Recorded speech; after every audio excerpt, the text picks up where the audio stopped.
Morning students, how are you? Welcome again in my YouTube channel biology classes. Myself doctor Rakesh Sharma.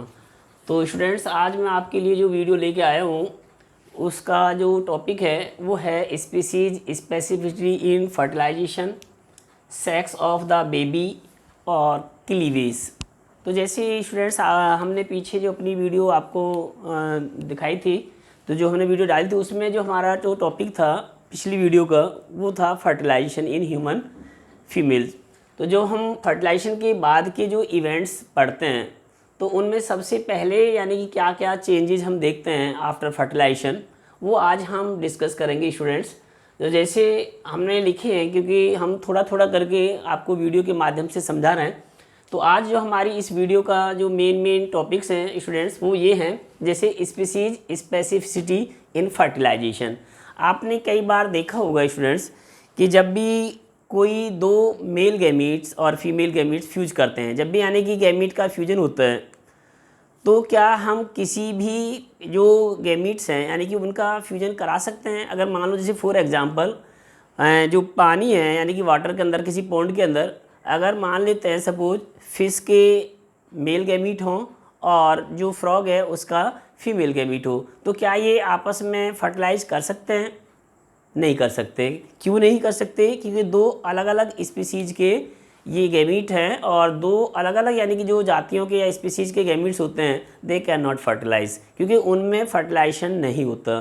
तो वही जो specificity है, जैसे हमने स्टूडेंट्स आपको जब प्लांट भी का जो रिप्रोडक्शन कराया था, जो एंजियोस्पर्मी प्लांट में जो रिप्रोडक्शन हम पढ़ा रहे थे, वहाँ भी हमने बताया था कि जो इंट्रैक्शन होता है, पोलन पिस्टल जो इंट्रैक्शन होता है, उसी तरह से हम सभी लिविंग बीइंग के अंदर देखते हैं। जितने भी सेक्सुअली रिप्रोड्यूसिंग इंडिविजुअल्स होते हैं उन सभी में क्या होता है कि जब गैमीट एक दूसरे के साथ फ्यूज करते हैं, यानी कि जब मेल और फीमेल गैमीट्स फ्यूज करते हैं, तो उनमें भी क्या होती हैं, एक कंपैटिबिलिटी रिएक्शंस होती है, जैसे लाइक इन प्लांट्स। तो आज हम जैसे उसी से रिलेटेड है ये स्पीसीज स्पेसिफिसिटी इन फर्टिलाइजेशन। क्या होता है स्टूडेंट, जैसे यहाँ भी कि जो स्पीसीज स्पेसिफिसिटी यानी कि हर जाति के जो गैमीट्स होते हैं, हर जाति के गैमीट्स में एक अपनी स्पेसिफिसिटी है, यानी कि उनमें एक कुछ विशेषताएं होती हैं और उन्हीं विशेषताओं के कारण वो एक दूसरे के साथ फ्यूजन करते हैं, यानी कि एक दूसरे के साथ वो एक तरह से फ्यूज करते हैं या फर्टिलाइज करते हैं। तो स्टूडेंट, जैसे अब हम ह्यूमन फीमेल्स के अंदर या ह्यूमन बीइंग के अंदर हम फर्टिलाइजेशन पढ़ रहे हैं, क्योंकि ये चैप्टर जो है ह्यूमन रिप्रोडक्शन का है, तो हमने जो पीछे भी बताया था आपको कि जब ये फ्यूजन होता है यानी कि फर्टिलाइजेशन में जब मेल और फीमेल गैमीट फ्यूज करते हैं, तो उसमें क्या होता है कि इनके अंदर भी हम स्पेसिफिसिटी देखते हैं। क्या है, जैसे कि जो ओवम है यानी कि जो फीमेल का एग बनता है, जो फिलोपियन, क्योंकि जो हमने पीछे बताया भी था आपको कि फर्टिलाइजेशन होता कहाँ है ह्यूमन फीमेल में, वो फिलोपियन ट्यूब के अंदर है। तो जब ये फिलोपियन ट्यूब के अंदर एग आते हैं ओवरी से, और साथ साथ ही मान लेते हैं स्पर्म सेल्स वहाँ पहुँच जाती हैं, तो क्या होगा स्टूडेंट्स कि जो फर्टिलाइजेशन यानी जैसे जो फर्टिलाइजेशन होता है, तो फर्टिलाइजेशन के लिए क्या है कि उन दोनों में एक कॉम्पैटिबिलिटी होनी चाहिए हैं। तो कंपैटिबिलिटी जो रिएक्शंस हैं, तो यहाँ भी हम देखते हैं कि जो ओवम होता है, तो ओवम की जो सरफेस है उस सरफेस के ऊपर एक ग्लाइकोप्रोटीन, जैसे कहिए ग्लाइकोप्रोटीन्स होती है, which is made up of, जो किसकी बनी होगी मेनली, वो मोनोसैक्राइड्स और कुछ अमीनो एसिड्स से मिलके बनती हैं। तो जो अमीनो एसिड्स होते हैं और कुछ क्या होते हैं जिसमें मोनोसैक्राइड्स, तो उनसे मिलके जो प्रोटीन बनती है उस प्रोटीन को हम कहते हैं ग्लाइकोप्रोटीन। तो वो जो ग्लाइकोप्रोटीन की कोट है वो ओवम के ऊपर पाई जाती है, और जब ओवम के ऊपर ये प्रोटीन्स पाई जाती हैं तो हम इस प्रोटीन को ही क्या कहते हैं यहाँ, फर्टिलाइजिन। ये ओवम के ऊपर पाए जाने वाली प्रोटीन के लिए वर्ड यूज़ करते हैं हम फर्टिलाइजिन प्रोटीन। और इसी तरह से स्टूडेंट्स क्या होता है, जो स्पर्म सेल्स होती हैं, उन स्पर्म में जो स्पर्म सेल्स हैं उनकी भी जो सरफेस होती है उनके ऊपर भी एक ग्लाइकोप्रोटीन की यानी कि कोटिंग होती है। तो ये जो ग्लाइकोप्रोटीन, इसके लिए हम जो टर्म यूज़ करते हैं उसको एंटी फर्टिलाइजिन कहते हैं। यानी कि इसका मतलब है कि जो स्पर्म सेल हैं उन स्पर्म सेल्स के ऊपर की जो कोटिंग है वो एक ऐसी प्रोटीन की है, यानी कि उसके ऊपर भी एक प्रोटीन होती है जिसको हम ग्लाइकोप्रोटीन्स कह रहे हैं, और वो ग्लाइकोप्रोटीन क्या है, उसको हम एंटी फर्टिलाइजिन कह रहे हैं। तो ये जो फर्टिलाइजिन और एंटी फर्टिलाइजिन है, यानी कि एक तरह से फर्टिलाइजिन किसके ऊपर हो गया, ओवम के ऊपर, और एंटी फर्टिलाइजिन किसके ऊपर हो गया, स्पर्मेटोजोआ के ऊपर। तो जब ये आपस में यानी कि दोनों यानी कांटेक्ट करते हैं, जब मेल और फीमेल गैमीट आपस में फ्यूजन करते हैं या फ्यूज करते हैं तो इनकी प्रोटीन सबसे पहले यानी कि कांटेक्ट में आती हैं। तो यदि ये प्रोटीन्स यानी जैसे कहते हैं कि ये कंपेटिबल प्रोटीन्स होती हैं, तो अगर ये कंपेटिबल प्रोटीन होंगी तभी यानी कि फर्टिलाइजेशन होता है। तो एक तो ये ही क्या है, यही स्पेसिफिसिटी है। क्योंकि अगर हम मान लो फॉर एग्जांपल जैसे कभी कभी हम देखते हैं ना कि हम ह्यूमन फीमेल में भी आर्टिफिशियल जो इंसीमिनेशन है वो करा सकते हैं। तो जब हम आर्टिफिशियल इंसेमिनेशन की बात करते हैं तो उसमें भी यानी क्या है कि जो स्पर्मेटो जो है वो ह्यूमन बीइंग के ही यानी कि एक तरह से होने चाहिए। हम किसी दूसरी स्पीसीज का अगर हम मान लेते हैं कोई मेल गैमीट लें तो वो फर्टिलाइज नहीं करेगा। तो ये सभी यानी कि जातियों के अंदर होता है। तो हम ह्यूमन बीइंग में भी देखते हैं, इसी के लिए टर्म यूज करते हैं स्टूडेंट, स्पीसीज और स्पेसिफिसिटी इन फर्टिलाइजेशन। तो इसका मतलब कि फर्टिलाइजेशन में क्या होता है, हमेशा एक स्पीसीज स्पेसिफिसिटी पाई जाती है। यानी कि बिना जो जैसे कहिए स्पेसिफिसिटी के, या जब तक यानी कि दोनों यानी कि जो मेल और फीमेल गैमीट है उनमें एक तरह से कंपैटिबिलिटी नहीं होगी तब तक फर्टिलाइजेशन नहीं हो सकता। तो ये इसका मीनिंग है। दूसरा एक और हम बात करते हैं स्टूडेंट, जैसे सेक्स ऑफ द बेबी। जो सेक्स ऑफ द बेबी है ये भी क्या होता है, जैसे अब आप जानते हैं जो सेक्स डिटर्मिनेशन की हम जब बात करते हैं कि जो सेक्स डिटर्मिनेशन होता है यानी कि जो चाइल्ड है, जो बेबी है, वो मेल होगा या फीमेल होगा। यानी कि अगर हम बात करें स्टूडेंट, जैसे कि जो चाइल्ड है, जो चाइल्ड का एक तरह से जो फॉर्मेशन हुआ है यानी आफ्टर फर्टिलाइजेशन जो जाइगोट होगा, और यानी फर्टिलाइजेशन के बाद में क्या एक फर्टिलाइज सेल बनती है जिसको हम जाइगोट कहते हैं। तो ये जो जाइगोट है जब ये धीरे धीरे यानी कि एक तरह से ग्रो करके या एक तरह से डेवलप करके और चेंज होता है एम्ब्रियो के अंदर और उसके बाद फीटस बनता है, तो अब हम ये देखते हैं कि उस जो चाइल्ड का या उस फीटस का जो सेक्स है वो क्या होता है। यानी कि इसका मतलब ये होता है कि आफ्टर डेवलपमेंट, जैसे ही डेवलपमेंट होता है उसके तुरंत बाद ये डिसाइड हो जाता है कि the child will be male और फीमेल। यानी कि बच्चा जो बनेगा, जो बच्चा यानी कि पैदा होगा, जो बेबी यानी कि प्रोड्यूस होगा, वो उसका सेक्स लड़का होगा या फिर वो लड़की होगी। तो ये भी एक तरह से तभी डिसाइड हो जाता है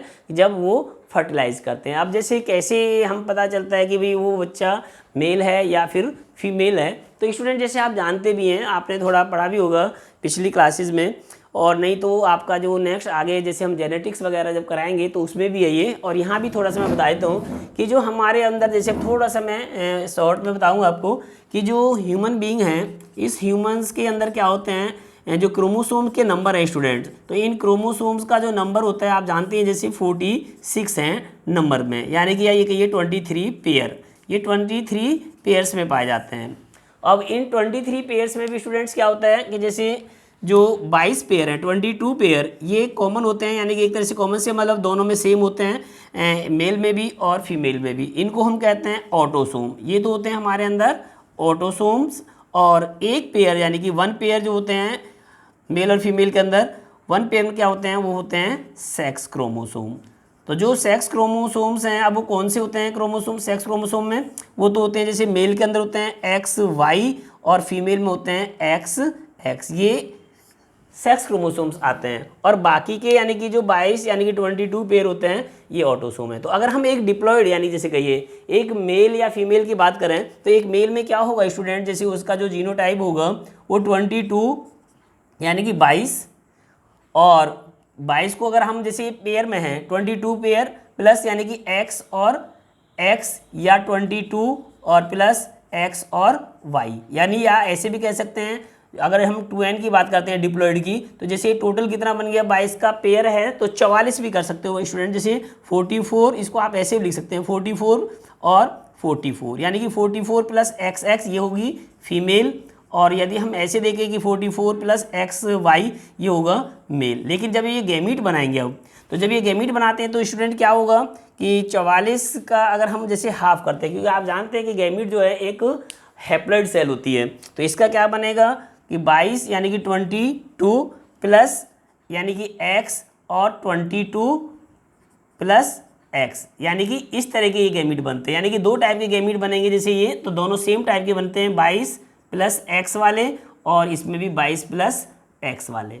और इसी तरह से जो मेल गैमीट बनाते हैं ये थोड़े क्या होते हैं, ये हिट्रोगैमेटिक होते हैं। यानी इनमें जो गैमीट बनते हैं तो इनमें गैमीट 2 टाइप के बनते हैं। उनमें क्या बनते हैं 22 प्लस X वाले और 22 प्लस Y वाले, ये वाले गैमीट बनते हैं। एक यानी गैमीट ये बनेगा और एक वाला ये जैसे गैमीट।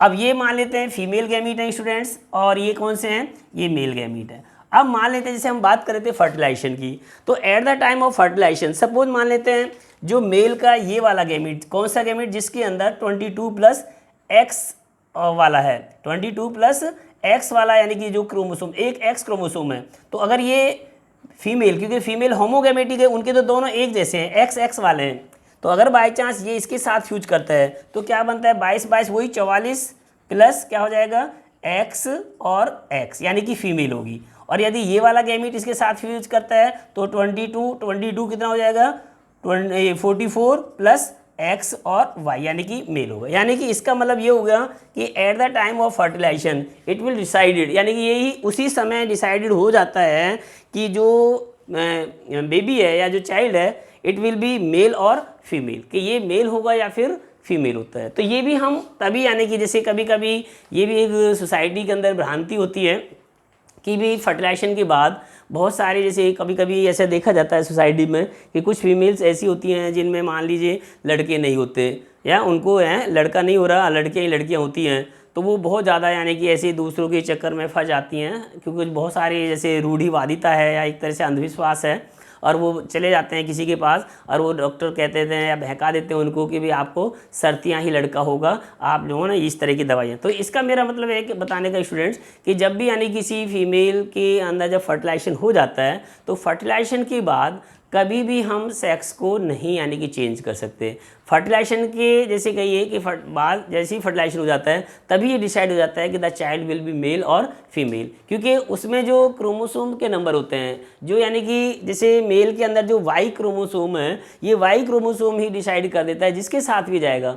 तो इसका मतलब कि जो मेल का गैमीट है, अगर उस मेल के गैमीट का जो कौन सा गैमीट है जिसमें वाई क्रोमोसोम वाला है, यानी वाई क्रोमोसोम वाला जो मेल गैमीट है, अगर वो फीमेल के किसी भी गैमीट के साथ फ्यूज करता है तो लड़का होगा, और यानी कि इसका मेल बनेगा। और यदि बाई चांस जो मेल का एक्स क्रोमोसोम वाला यानी कि गैमीट है, और यदि वो फीमेल के किसी भी गैमीट के साथ फ्यूज करता है तो उससे लड़की बनती है, यानी कि फीमेल पैदा होती है। तो इसका मतलब है कि at the time of fertilisation it will be decided that the child will be male और फीमेल, यानी कि जो चाइल्ड है वो मेल होता है या फिर फीमेल होता है, वो एक तरह से फर्टिलाइजेशन के तुरंत बाद ही ये बात डिसाइड हो जाती है। तो ये हो गया इसका सेक्स ऑफ द बेबी, यानी कि इस बेबी का सेक्स क्या होता है।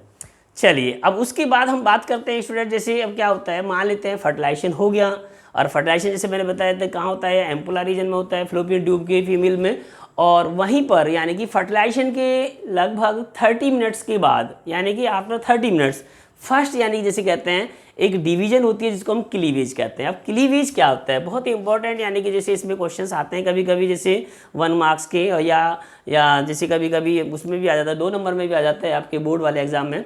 तो हम ये जो क्लीवेज है, क्लीवेज का मीनिंग क्या होता है स्टूडेंट्स, क्लीव जैसे आप नाम से ही समझ रहे हैं, क्लीव कहते हैं तोड़ने को, यानी कि टूटने को, कट करने को।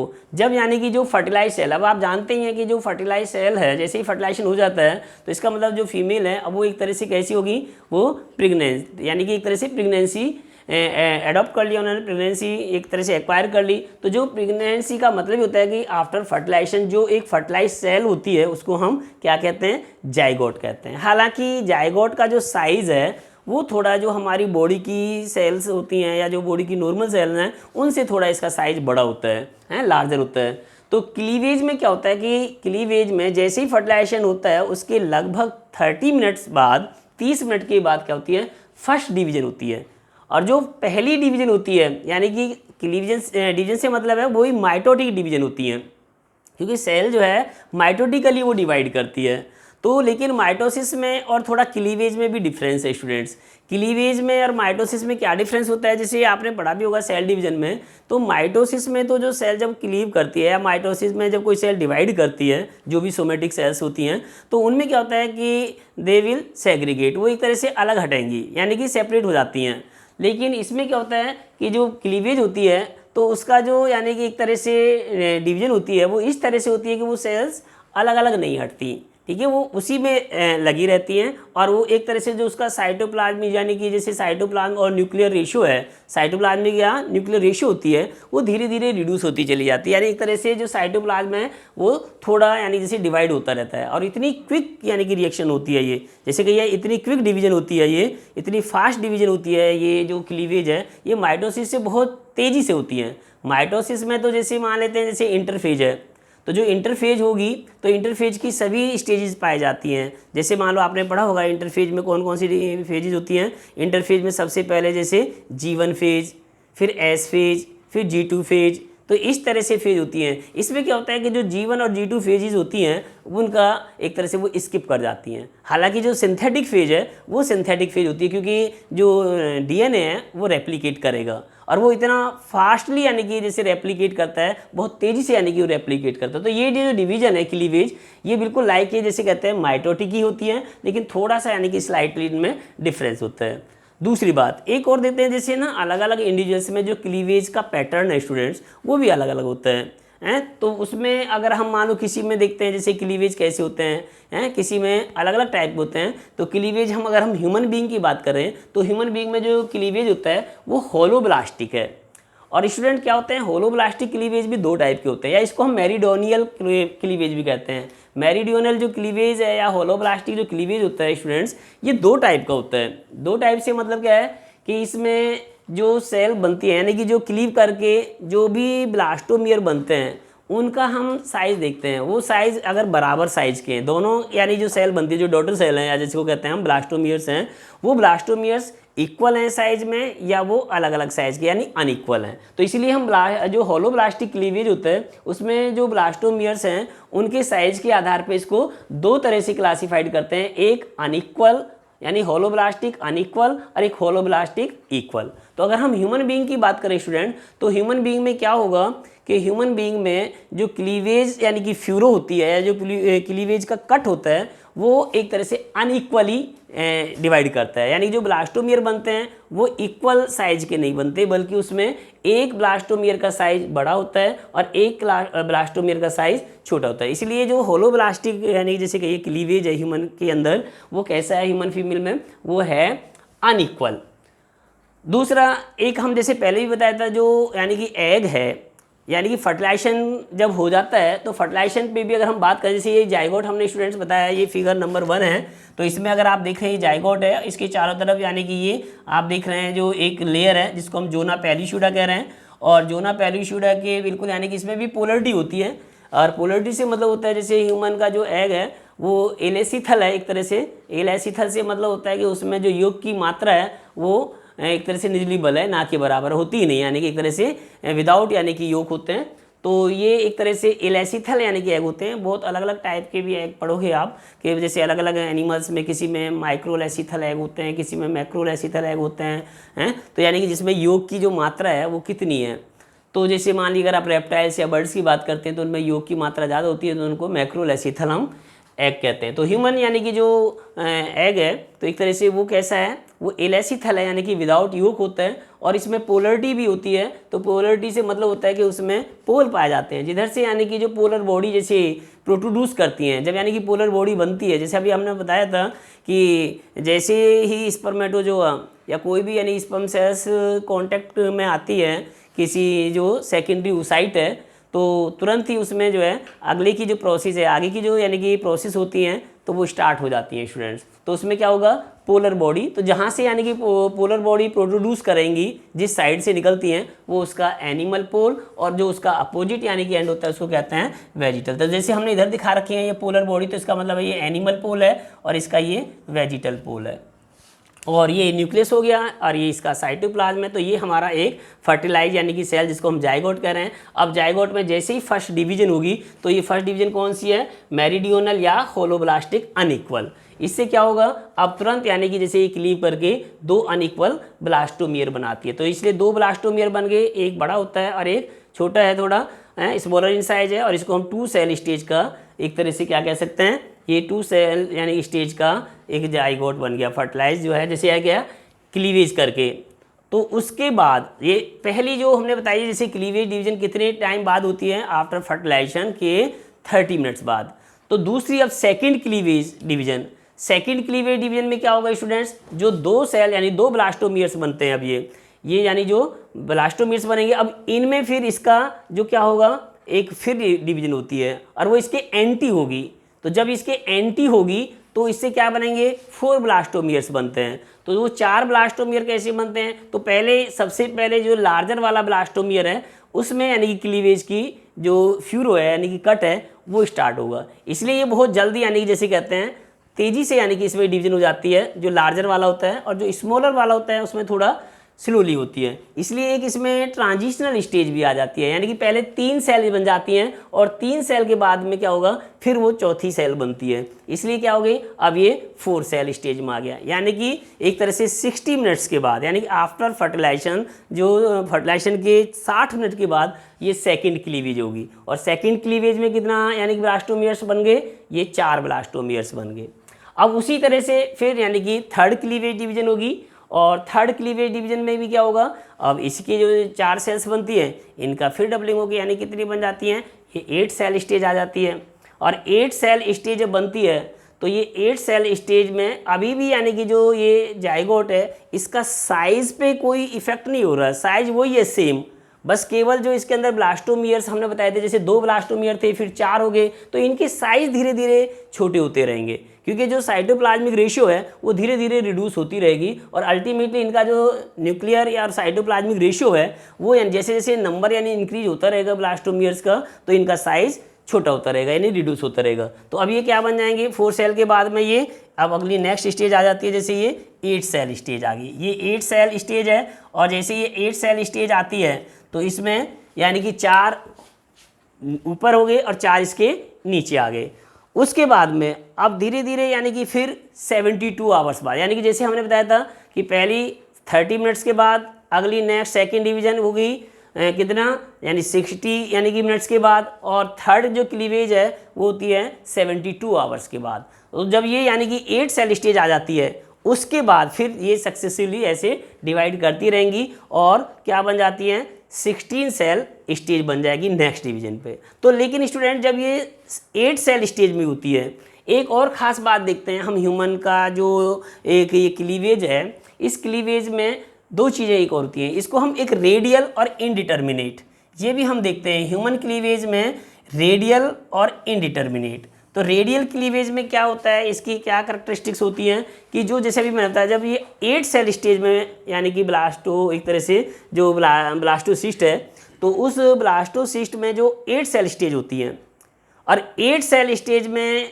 जो मान लीजिए आप देखोगे उसमें, तो वो उसकी स्ट्रक्चर ऐसे दिखाई देगी कि जैसे जो 4 सेल होती हैं यानी अपर 4 सेल्स वो directly above the 4 lower cells, यानी कि जो 4 ऊपर वाली सेल्स हैं वो बिल्कुल इस तरह से अरेंज होती हैं कि उनके बिल्कुल नीचे 4 सेल्स पाई जाती हैं। तो ये जो पैटर्न होता है जिसमें एक सेल्स के ऊपर दूसरी सेल पाई जाती है, यानी कि जैसे टोटल 8 सेल स्टेज में हम बात करें तो उन 8 सेल स्टेज में 4 ऊपर की सेल्स हैं और 4 उसके नीचे वाली सेल्स होती हैं। तो इस तरह से क्या है, 8 सेल स्टेज में जब ये सेल्स का जो अरेंजमेंट है उसको कहते हैं हम रेडियल।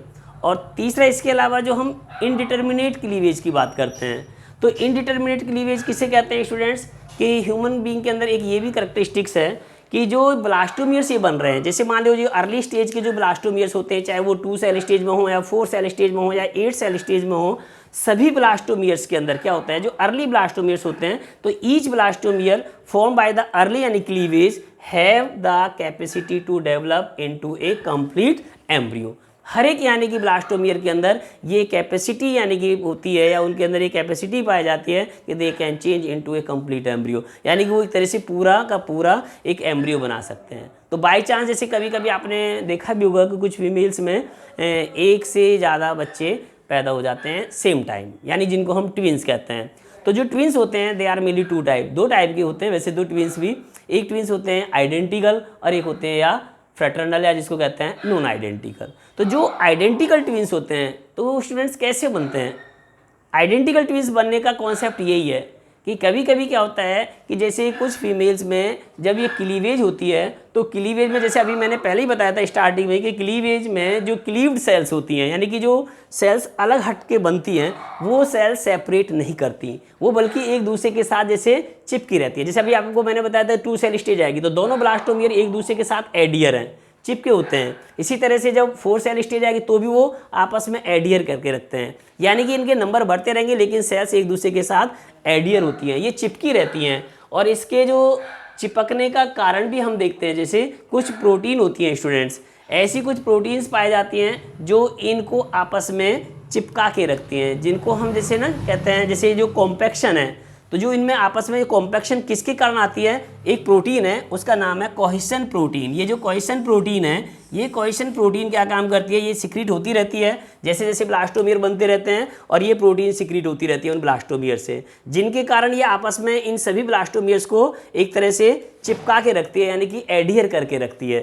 और इनको एडहियर करने के कारण ये कैसा हो जाता है, एक इसमें कॉम्पैक्शन पाई जाती है, यानी कि ये कॉम्पैक्ट हो जाती है स्ट्रक्चर। जबकि जो माइटोसिस होती है, माइटोसिस में जो भी यानी कि सेल्स बनती हैं, जितनी भी डॉटर सेल्स बनती हैं, वो कैसी होती चली जाती हैं, वो सेपरेट होती चली जाती हैं। तो ये एक यानी कि हम जैसे डिफरेंसेस की बात करते हैं इसमें।